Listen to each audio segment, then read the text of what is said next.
In the year 1283, inside the royal court of Aragon, silence pressed against the stone walls. Not the silence of peace, but of dread. At the centre of the hall stood a great oak table, its surface covered with parchment, seals of wax still warm, and ink so black it seemed to bleed. Before it, a child, Princess Isolde of Aragon, only 9 years old. Her small hands trembled as courtiers guided her toward the scroll. The document was no simple record. It was a marriage contract, one that bound her not to protection, but to a man nearly 5 times her age, King Alaric of Castile. The courtiers whispered of alliance, of kingdoms united, of peace restored. But in truth, all of Aragon watched as a child was stripped of her childhood. The torches lining the chamber smoked heavily, their flames rising like unanswered prayers. The Archbishop of Toledo stepped forward, lifting the scroll. "In the name of God," he declared, "let this contract bind Aragon and Castile." His words echoed through the 13th century court, heavy with ritual. But God did not speak here, only the scratch of quill, only the faint sob of a girl who dared not cry aloud. All eyes turned to the table. The parchment waited. The king's seal glimmered red, and Princess Isolde's hand hovered above the line. Her breath caught, her lips trembled, and then the mark was made. 9 years old, her fate sealed in wax and ink. The hall of Aragon fell into silence. The scroll was lifted, displayed before nobles and clergy. Wax dripped down its edges like blood upon stone. The courtiers called it alliance. They called it duty. But in truth, every soul in that chamber knew. A child had just been sold. Would you survive such a contract at 9? Subscribe and uncover the truths history tried to bury. The contract was carried away into the archives of Aragon, its edges already stained with candle wax. To the kingdoms, it was a symbol of peace, but to Princess Isolde, it was the weight of betrayal. Her mother, Queen Elira of Aragon, sat motionless upon her throne, her silver veil trembling. Her brother, Prince Rodrigo, barely 15, clenched a wooden sword at his side, powerless to protect her, and the child bride herself lowered her gaze as applause broke across the hall. It was not celebration, it was survival. The voices of the nobility rang out like thunder, drowning the innocence of a girl too young to understand the price of her name. And so, the first act of this ruthless bargain was complete. The ink was dry, the seal was set. A child stripped of choice, a family bound in silence, and a kingdom that cheered for its own shame. The scroll of wax and ink would soon return, not in the quiet of Aragon's archives, but in the full spectacle of Castile's cathedral, where the contract would be paraded as triumph. What was signed in innocence would next be displayed as a crown. The sun had barely risen above Aragon when the procession began. Trumpets blared, not in celebration of love, but in duty to politics. The streets filled with faces, peasants craning their necks, merchants pausing their trade, mothers clutching children who watched a girl their own age being carried toward a destiny none of them could imagine. Princess Isolde sat upon a litter draped in silk. She was small, almost swallowed by the weight of her gown. Ivory fabric trailed around her like a shroud, embroidered with golden lions that glimmered in the morning light. She did not smile. Her lips pressed shut, her eyes lowered, her hands folded so tightly that her knuckles turned white. Beside her, guards marched in crimson and steel. They were not her protectors, they were her escorts, their armour reflecting the price of peace. For this was not a wedding of hearts, it was a treaty, a contract sealed in flesh and signed in silence. In the great cathedral of Toledo, the crowd hushed as the ceremony began. Bells tolled in iron rhythm, their echoes shaking the vaulted ceiling. The archbishop lifted the wedding scroll, its edges stiff with wax. He declared before nobles and clergy, "By this union, let the realms of Castile and Aragon stand as one." But the girl's voice was never heard. She did not speak her vow. Her silence was spoken for her. King Alaric stood at her side, a man of 42. His presence filled the hall like a shadow. His beard trimmed with precision, his robe lined with fur, his crown gleaming in the candlelight. He did not look at her. He looked past her, toward the banners of Aragon, toward the lands he would now claim as his own. The crowd erupted in applause, but it was not joy, it was survival. To cheer was to live another day, to question was to invite ruin. Princess Isolde's mother, Queen Elera, sat stone-faced in the front pew.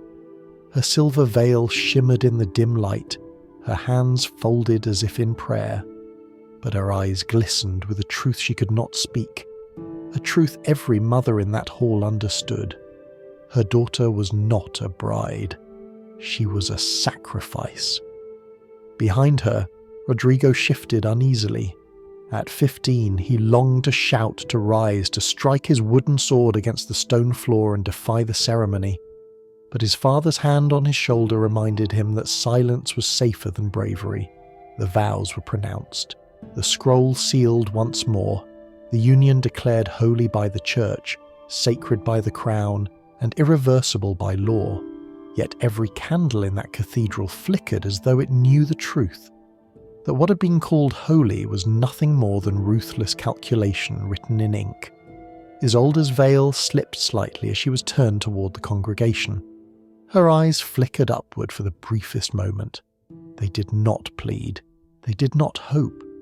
They simply stared, blank and distant, as if her soul had already stepped away. Applause swelled again. The banners of two kingdoms hung side by side. Trumpets blared. The bells rang, and a 9-year-old child was declared queen. But even as the choir sang, whispers moved through the hall, not of love, not of blessing, but of what would come next.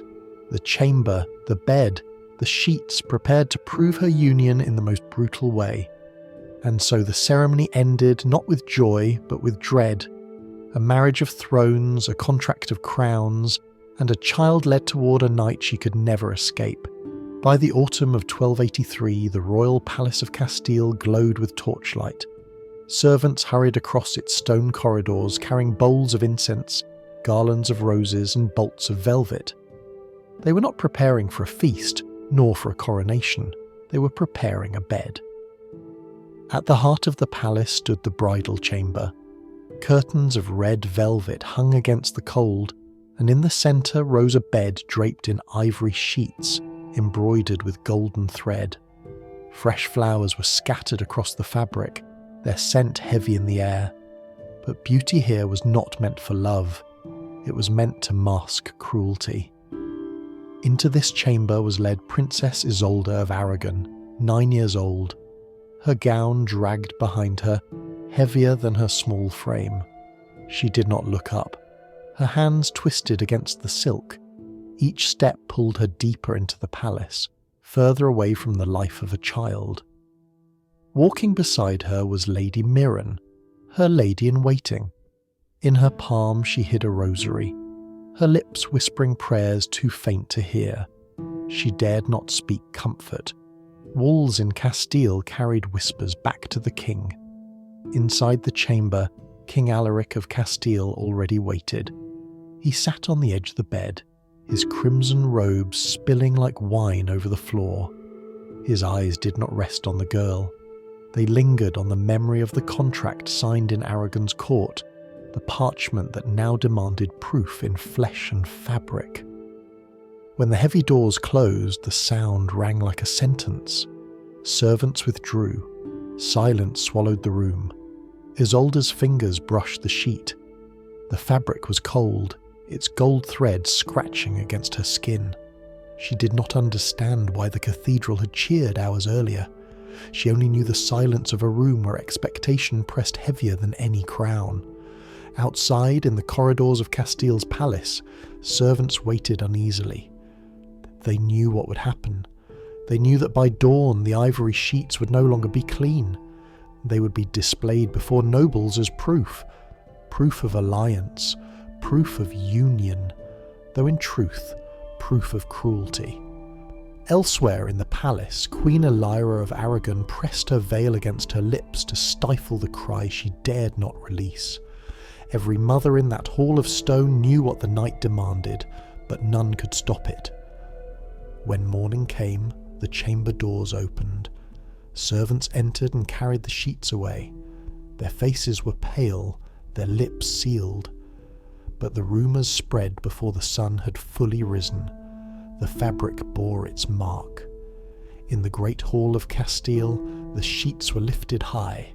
Nobles applauded, the clergy bowed. The contract that had been signed in Aragon was now echoed in silk and scarlet. To the kingdoms, it was proof of triumph. But to those who understood, it was the erasure of a child. Applause thundered through the palace, hollow as stone. The scroll had spoken, the bed had spoken, and Princess Isolde of Aragon, once a daughter, once a child, was now nothing more than possession. In the winter of 1283, the Palace of Castile was filled with preparations for ritual.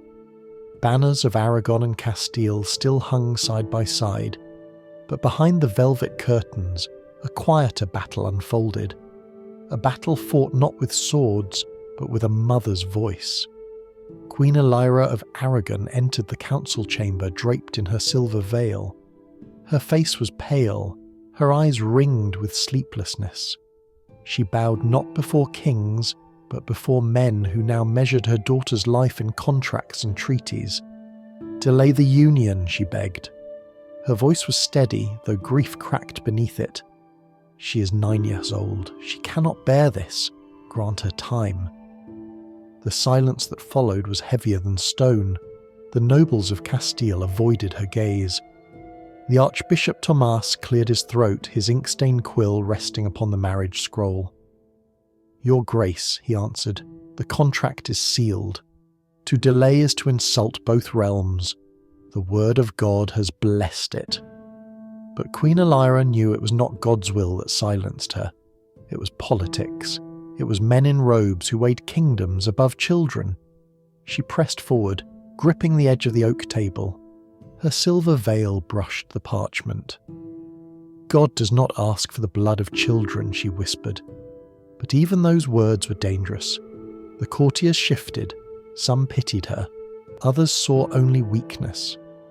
And when Alaric of Castile entered, his voice cut through the chamber like steel.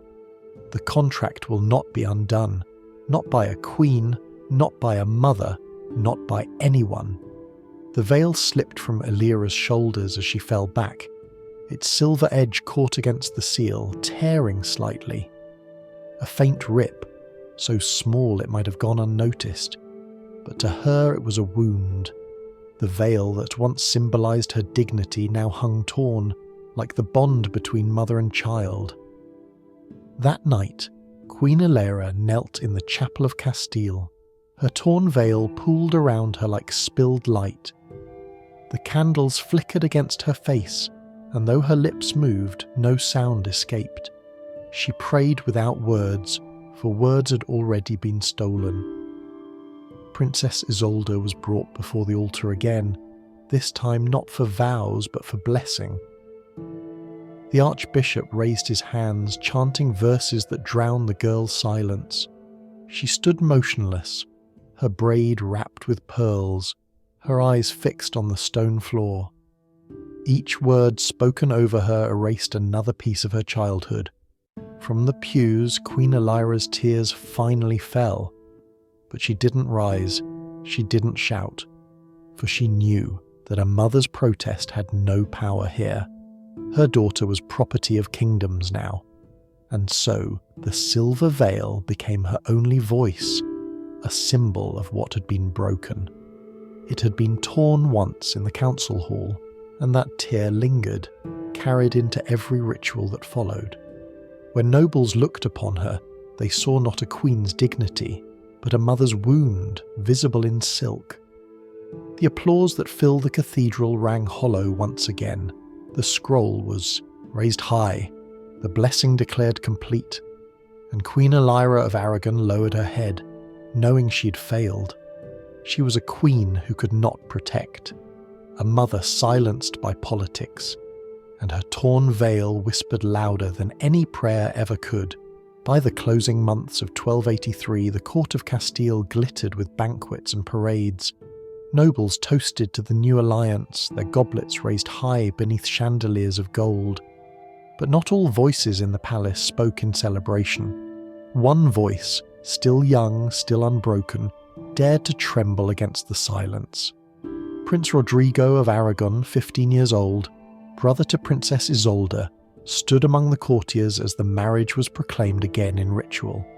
His green tunic, stitched with his father's crest, seemed too small for the defiance that burned inside him.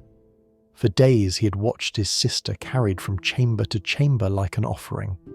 He had watched his mother weep behind a torn silver veil, and now he could bear no more. When the Archbishop Thomas lifted the scroll once again, reading the contract that had been signed in Aragon and sealed in Castile, Rodrigo stepped forward. His hand gripped the wooden sword at his side. A toy, no weapon, yet the only symbol of defiance he possessed. "My sister is no bride," he declared, his voice cracking but fierce. "She is a child. You cannot do this. You cannot call this holy." Gasps rippled across the hall. Courtiers stiffened. The Archbishop faltered, his quill slipping against the parchment. For the first time, silence broke with truth. But truth was dangerous in Castile's palace. King Alaric rose from his throne, his face shadowed by fury. "Boy," he spat, "your tongue is not your own. You speak treason against 2 kingdoms." Rodrigo did not lower his gaze. His wooden sword quivered in his hand, but he held it as though it were iron. "My sister is 9, he said, his voice louder now. "Write that in your scroll, Archbishop. Write her age beside your holy words." The hall froze. The ink-stained parchment trembled in Tomas's hand. But no line was added. No truth recorded. Instead, guards moved swiftly, seizing Rodrigo's arm and dragging him back. The wooden sword clattered to the floor, its sound sharp against the marble. The courtiers turned their faces away. None spoke, none dared. And in that silence the contract remained untouched, the scroll unaltered, the lie preserved.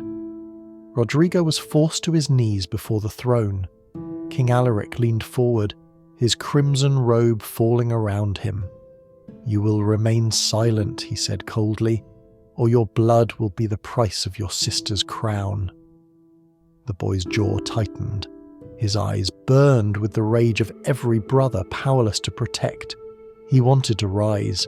He wanted to strike. But he was 15, and the hall was filled with soldiers whose swords were not made of wood. Dragged from the chamber, Rodrigo's cries echoed down the corridors of Castile. Those who heard them turned away, pretending not to notice. For in that palace, even grief had to be hidden. When the banquet resumed, the Archbishop once more raised the contract. The words were read again. The applause returned. The scroll remained pure, but on the floor of the great hall, beneath the feet of nobles, the boy's broken wooden sword still lay. Its splintered edge whispered a truth the parchment refused to record, that a brother had tried to speak, and that silence had been chosen over justice. And so, in the archives of Castile, only the scroll survived, flawless, unchallenged, untouched. But in memory, the sound of wood striking marble lingered far louder than the echo of hollow applause. By the spring of 1284, the Palace of Castile had become not just a court, but an archive. Servants carried more than wine and bread through its corridors. They carried scrolls, they carried records, they carried silence bound in ink. In the royal archives, scribes bent over oak desks, their quills scratched lines across parchment, tallying not taxes, not grain, but children. Each name entered was reduced to numbers, age, lineage, value to the crown. It was written with the same cold precision as a shipment of wool. Among those names was Princess Isolde of Aragon. Her entry did not describe her laughter, her fears, or her tears. It noted her as Bride of Castile, confirmed, age 9. A life collapsed into ink, a childhood buried beneath a line of text. The Archbishop Thomas, who once lifted the scroll at the cathedral altar, now signed his name at the bottom of these ledgers. What had begun as a holy blessing had hardened into clerical fact. His quill betrayed no hesitation. Every stroke was obedience. At night, when the ledgers were locked into iron-bound chests, the palace corridors echoed with whispers. Servants spoke of noble daughters whose names had appeared in the books, their fates sealed without their voices. No protest, no trial, no cry of refusal, only parchment. Queen Elira of Aragon searched for her daughter's name in those records. She begged to see the entries, her torn silver veil wrapped tightly around her shoulders, but the chancellors refused her. State property, they told her. Not a child, not a girl. Property. She returned to her chamber, her hands trembling. The veil slipped again, tearing further at the edge. The fabric now frayed like her hope, and still the ledgers grew. Each week, more names. Each month, more children bound to contracts their families could not refuse. The books multiplied until an entire shelf in Castile's archive bore only one title: Marriages for the Crown. The courtiers called it order, the priests called it law, the kings called it peace. But those who understood called it what it was, a ledger of silence. For silence itself had become the currency of Castile. Fathers remained silent lest their sons be named. Mothers remained silent lest their daughters be summoned. And brothers remained silent lest their swords, wood or steel, be broken. Only the ledgers spoke now, and they spoke with a cruelty colder than any blade. When the great hall of Castile filled again for another ceremony, the scroll was lifted once more. The nobles applauded. The archbishop read his lines, and beneath the altar a clerk recorded the date, the witnesses, and the contract number. One more child erased into ink.